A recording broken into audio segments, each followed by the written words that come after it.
My arm throbs where Ronald's handprint stands out red against my skin. The kitchen light catches on the swollen edges, making it impossible to ignore. My fingers tremble as I reach for my backpack hanging by the door, the one place I thought was safe to keep my things. When I unzip it, my stomach drops. Empty. My savings envelope and ID wallet gone. Sierra. Ronald's voice cuts through the silence. I won't tell you again. Pour your brother more juice. I stand frozen by the refrigerator, staring at the orange juice carton. Luke smirks from his seat at the dinner table, twirling his fork between his fingers. He's 15 but acts like a prince, expecting his servant to leap at his command. I just sat down to eat, I say, the words barely audible even to myself.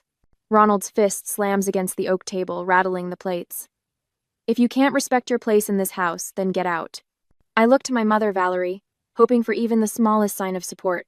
She doesn't flinch, just stares at me with cold, distant eyes that once held warmth when I was little. The door's right there, she says, nodding toward the exit, her voice eerily calm. 20 minutes later, I stand on the front porch wearing only my faded blue hoodie and pajama pants, pockets containing exactly $3.20 in change. This isn't the first time they've threatened to throw me out. 2 years ago, when I was 21 and had finally saved enough from my hardware store job to leave, Mother emptied our joint bank account. For safekeeping, she'd claimed. That money vanished, along with my plans for independence. Then there was the used Honda I bought with my tax return last year. Ronald insisted on putting the title in his name, for insurance purposes. When I mentioned moving out, he casually mentioned how police take car theft very seriously these days. Every family dinner plays out the same. Luke sits like royalty while I serve the food, clear the dishes, and pour the drinks. One wrong move, a glass filled too low, a plate not warm enough brings Ronald's disapproval crashing down. Can I at least get my birth certificate and social security card? I ask, knowing I'll need identification to survive. Mother steps in front of the stairs, arms crossed. You'll just lose them. They're safer here when you calm down. Something in me straightens. I've spent years hunching my shoulders, making myself smaller to avoid attention. But tonight, something breaks loose. I don't beg to stay. I don't apologize. I simply turn toward the door. You'll be back, Mother says, certainty lacing her voice. You have nowhere else to go. I walk out without another word. The deadbolt clicks behind me before I reach the bottom step. The sound echoes with finality. They'd locked the door before I could change my mind. Standing on the sidewalk, reality crashes over me. I have no ID, no phone, no transportation, and nowhere to go as night falls over Tucson. The desert air already carries the bite of evening chill against my thin clothes. I take one step, then another, away from the only home I've known. Lights glow in neighbors' windows, families gathered for ordinary evenings with ordinary problems. To them, I'm just a shadow passing under the streetlights. My eyes burn, but I refuse to cry. Not here where they might see from the window. Not here where my tears would give them satisfaction. I walk with my head up, each step carrying me farther from their control, even as fear tightens around my throat. The neighborhood falls away behind me. Ahead lies a city I barely know beyond the route to work, filled with people who have no reason to help me.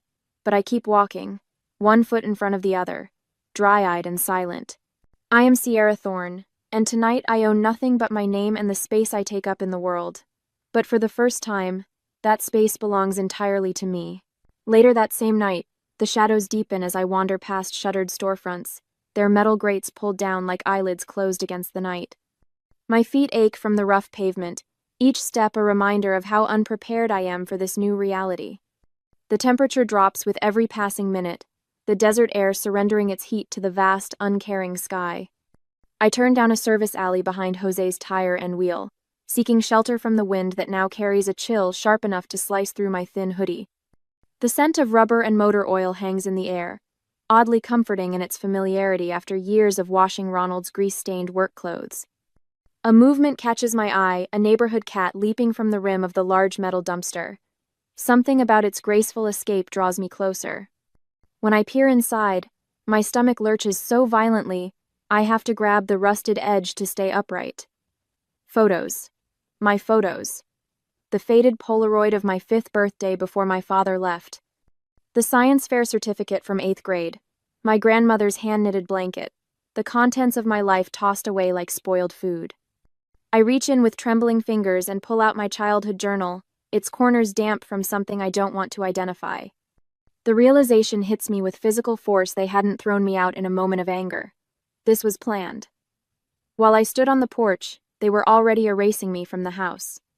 My legs give way and I slide down against the brick wall, the rough surface catching at my hoodie. The night air bites deeper now and I wrap my arms around myself, suddenly aware of the dropping temperature. Desert nights turn bitter cold, and I have nowhere to go as the thermometer continues its downward slide. I force myself to stand again. Dwelling on betrayal won't keep me warm. The gas station at the corner offers a payphone, a relic I'd never imagined needing in the age of smartphones. I count my change. Exactly enough for one call. Emma will help. She has to. The phone feels alien in my hand as I punch in the familiar number. 1 ring. 2. 3. Hello? Emma's voice sounds small, guarded. Emma, it's Sierra. I need... Sierra. My name comes out like a sigh. I was afraid you'd call. The fluorescent lights of the gas station buzz overhead, casting my shadow against the graffiti-covered wall. The night attendant watches me through the security glass, suspicion evident in his narrowed eyes. They already called everyone. Emma continues, her voice dropping to nearly a whisper. Your mom and Ronald. They said you stole money from them and attacked Luke. My free hand tightens around the receiver. That's not true. They told us you've been unstable, that we shouldn't let you stay with us because you might be dangerous. The cold metal of the phone booth seeps into my skin. I'm standing barefoot in pajama pants outside a gas station while my entire support system crumbles with each passing second. Your mom said the police are looking for you. Emma adds, her voice heavy with something between pity and fear. She called my parents, Sierra, and Jess's parents, and Coach Miller, everyone. My mind races to grasp what this means. Without ID, I can't check into a motel. Without ID, I can't access my bank account. Without ID, I can't apply for emergency housing or prove who I am to any official who might help me. The shaking in my hands becomes more pronounced not just from cold or shock, but from the growing realization that I've been cut off completely. My anxiety medication is sitting in the bathroom cabinet at home, and without it, the world feels sharper, more threatening. I'm sorry, Emma whispers before the line goes dead. I stand frozen, the dial tone humming in my ear until the attendant taps on the glass and points to a sign. No loitering. Walking back toward the alley is an admission of defeat, but the temperature continues to drop, and I need shelter from the wind at minimum. I return to the dumpster, desperate to salvage anything that might help me survive the night. Digging deeper, past the photos and mementos, I spot the corner of something metal beneath a broken end table. My breath catches. I know that shape, that color. I push aside the debris and uncover my old toolbox, the one Ronald claimed was too heavy for a girl's hands. The one thing they didn't destroy. I pull it free and set it on the ground, working the rusted latches with fingers numb from cold. Inside, everything remains in its place. Socket wrenches organized by size, screwdrivers arranged by type, the precision tools I'd saved for months to buy. I wrap my hand around a heavy wrench, its familiar weight, an anchor in this sea of uncertainty. The tools ground me, remind me who I am, beyond the roles my family forced me to play. In that moment of clarity, I understood something crucial. They could take my shelter, my money, my identification, even my reputation. But they couldn't take what I know, what I can do with these hands. As I stand there in the alley, tools in hand but nowhere to go, I wonder if I should try to reach out to distant relatives who might not have heard my mother's lies, or if I should disappear completely and build something new where no one knew my name. Which path would you choose when the people meant to protect you become the ones who cause the most harm? 2 days into this horrible experience, and in the morning, my stomach twists as I stare at the police report printout someone left on the windshield of the junker I've been sleeping near. Ronald has filed charges claiming I stole his precious tools and am a danger to myself and others. The paper trembles in my hand, not from the morning breeze but from the rising panic in my chest. 2 uniformed officers round the corner of the alley, scanning the row of dumpsters where I've hidden my meager belongings. Their hands hover near their holsters when they spot me, and their purposeful stride tells me everything I need to know. Miss? Need to have a word with you. The taller one calls out, his voice carrying that false casualness cops use right before they close the trap.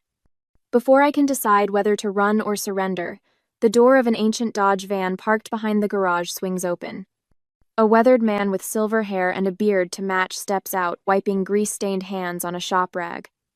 "Morning, officers. Something I can help you with?" His voice carries the gravelly texture of someone who's known cigarettes and engine exhaust in equal measure. "Sir, we're following up on a report. This young woman—" "My new apprentice," he interrupts, nodding toward me. "Started today. Sierra, right? Coffee's ready inside if you want to grab us a couple cups." The officers exchange glances before the shorter one pulls out his phone, showing the old man something on the screen. I watch his bushy eyebrows lift slightly as they speak in hushed tones, gesturing in my direction. My heart hammers against my ribs as I wait to be handcuffed. Return to the prison I escaped. "Interesting story," the old man says finally. "But I know talent when I see it, and this girl's got a gift with carburetors that you wouldn't believe. Now, if there's no actual arrest warrant..."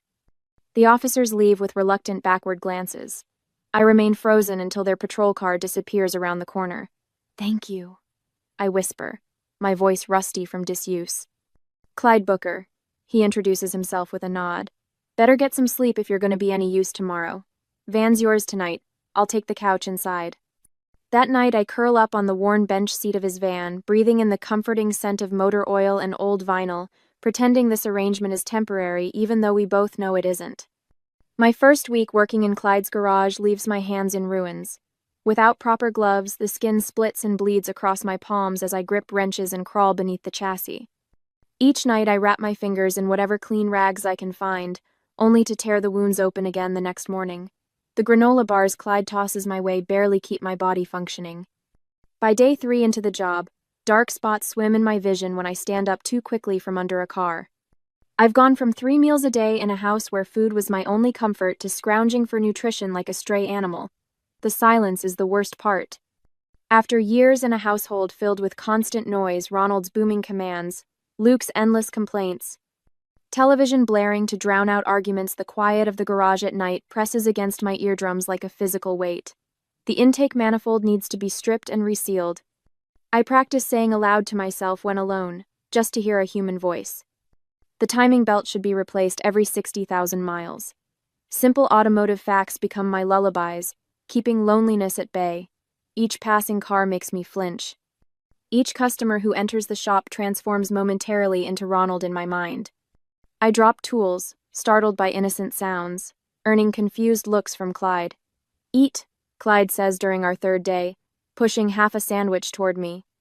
His gnarled fingers, permanently stained with grease, tap the workbench impatiently until I take it. "Strong name. Sierra. Like the mountain range. You'll hold." The sandwich tastes better than anything I can remember. For the first time since walking out of my mother's house, I allowed myself a small smile. Rain drums against the metal roof of the garage a week later as I lie beneath the abandoned 1964 Bel Air that Clyde has allowed me to tinker with. The steady rhythm almost drowns out the sound of the phone ringing, followed by Clyde's gruff answer. "Your niece? Yeah, she's here." My blood freezes. I remain perfectly still under the car, hoping to become invisible. Footsteps approach lighter than Clyde's work boots. Familiar perfume cuts through the smell of grease and gasoline. "Sierra?" My mother's voice, honey, sweet with concern. "Honey, you need to come out from under there." I slide out slowly, my face streaked with grease, but my eyes clear as I look up at Valerie. Her immaculate appearance pressed slacks. Styled hair stands in stark contrast to my oil-stained t-shirt and borrowed jeans. "We've been so worried," she says, maintaining a careful distance. "Ronald's sorry about what happened. We just want what's best for you, honey." The words hang in the air between us, familiar bait for a trap I've fallen into countless times before. What's best for me was never even a question in that house. I say, my voice steadier than I expected. Something shifts inside me, a realization as solid as the wrench in my hand. I don't need their approval to know my own worth. Their opinion of me has always been about control, never about truth. Clyde moves to stand between us, arms crossed over his chest. The girl stays if she wants to stay. The garage door opens again, admitting a tall man with salt and pepper hair wearing a button-down with Clay & Sons embroidered on the pocket. "Clyde, got those job offer papers you asked about?" he announces, nodding politely to my mother before extending a hand to me. Clay Thompson.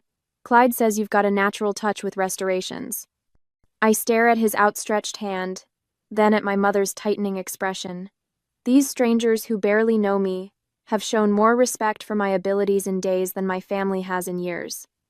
I stand taller, wiping my hands on a shop rag before accepting Clay's handshake. My mother was just leaving, I say, voice steady.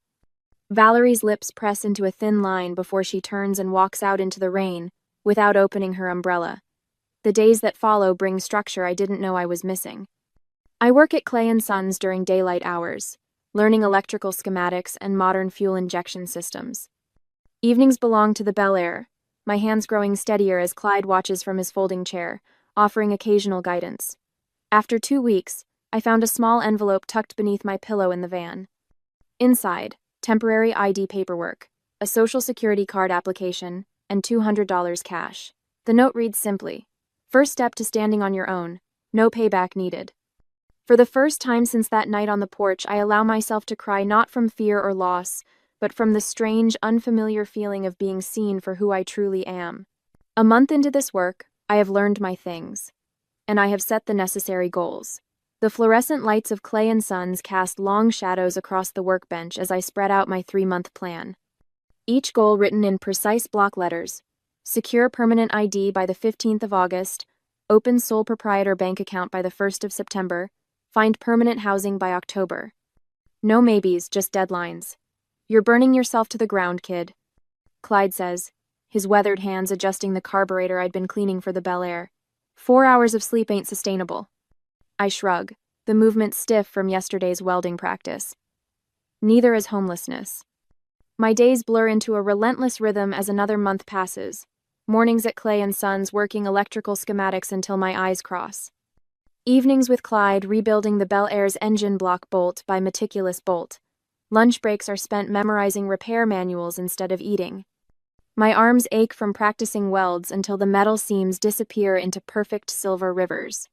At night, I create an anonymous account on classicautorestore.net.user DesertPhoenix64. My first post about vapor lock issues in vintage carburetors receives 12 responses from veteran mechanics. By the 3rd week since the opening, they're asking me for advice. The paycheck sits heavy in my hand that month. Not the largest sum, but the money that belongs only to me. One Thursday afternoon, I went to the bank to open my account. The bank teller smiles as I open my account. Name on the account? Sierra Thorne. I say the word steadier than I feel. Just Sierra Thorne. The computer prints my receipt with only my name across the top. No joint holders. No one drains it while I sleep. 2 days later, Ronald's truck screeches into Clay's parking lot, gravel spraying against the shop doors. His face is florid, veins prominent across his temples as he barrels through the front office. "Where's Thompson? I need to speak to whoever's in charge of this establishment." His voice carries the artificial dignity he saves for intimidating service workers. Clay emerges from beneath a Ford Mustang, wiping grease from his hands with a shop rag. At 65, he stands straight as a fence post, his silver hair cropped military short. That'd be me. Clay Thompson, owner. His voice remains level, but his eyes narrow slightly. "Something I can help you with?"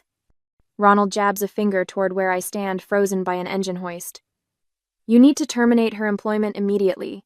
She's unstable, has a history of theft.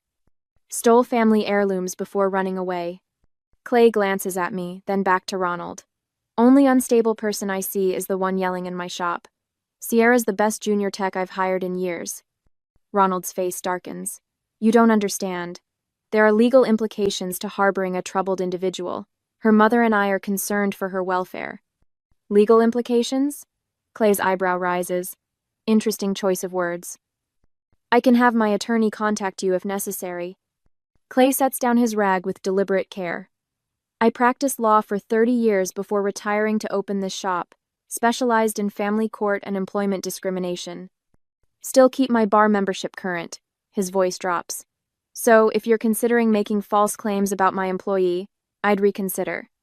The other mechanics have stopped working, tools silent as they watch. Ronald's gaze darts between them, suddenly aware of his audience. This isn't over. he mutters, backing toward the door. Actually, sir, I believe it island.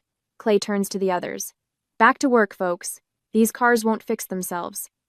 As I watch Ronald storm out, I wonder if I should document everything in case they escalated further, or simply focus on building my new life without looking back. Would keeping evidence protect me, or just keep me chained to the past? That evening, Clay calls me into his office. My stomach knots, preparing for the worst despite his earlier defense. The apartment above the shop, he says, nodding toward the ceiling.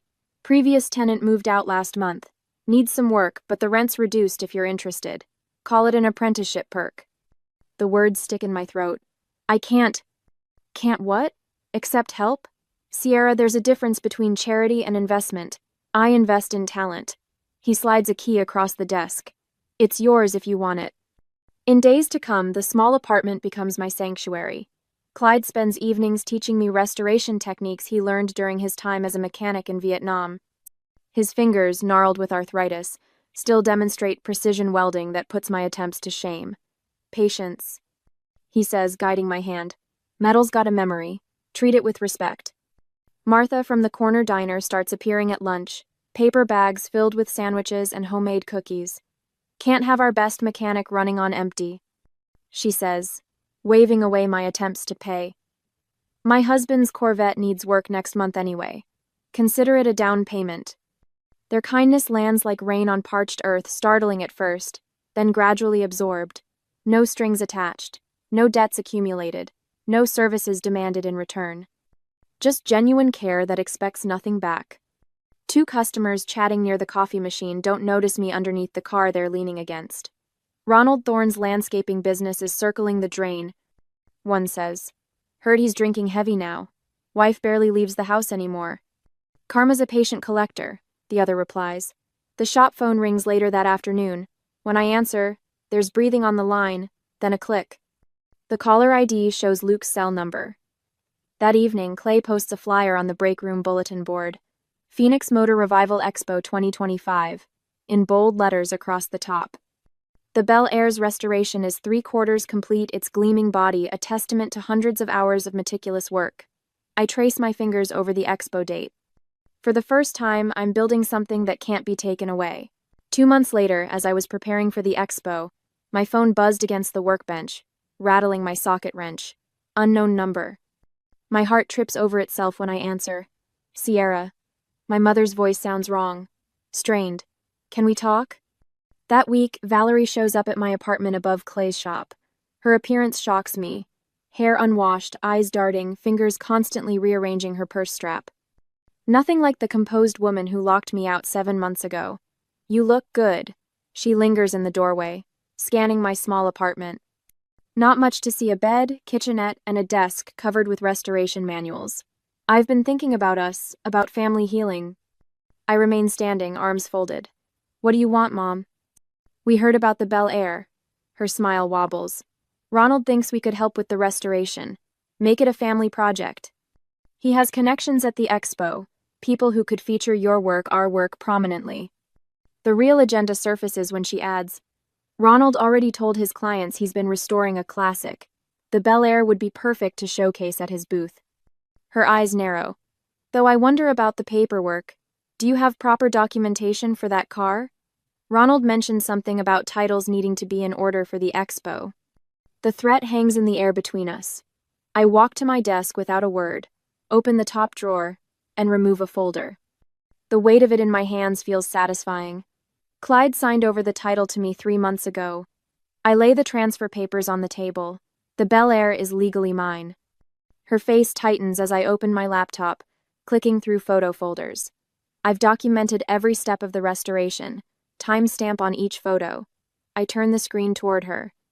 342 images showing every repair, every replacement part, every hour of work. From the same drawer, I pull out my new driver's license, bank statements, and the lease agreement Clay drew up. I've rebuilt more than just a car. My hands don't shake anymore. My voice doesn't waver. The contrast isn't lost on me, my steady presence against my mother's growing agitation. You don't get to throw something away and then claim it when someone else makes it valuable again. She stiffens. We never threw you away, Sierra. You left. The door locked behind me before I reached the bottom step. Her mouth opens, closes, opens again. For the first time in my life, my mother has nothing to say. Please leave. I open my apartment door. I have work to finish. After she's gone, I sit at my desk, heart hammering. 7 months ago, her visit would have crumbled me. Today, I simply return to the carburetor diagrams and continue working. The day of the Phoenix Motor Revival Expo arrives with perfect Arizona weather. My Bel Air Midnight Blue with restored silver trim sits under spotlights that catch every perfect curve. I stand beside it in clean overalls, Clay and Sons embroidered across the chest, answering questions from admirers. My chest tightens when I unveil the display placard I've kept covered until this moment.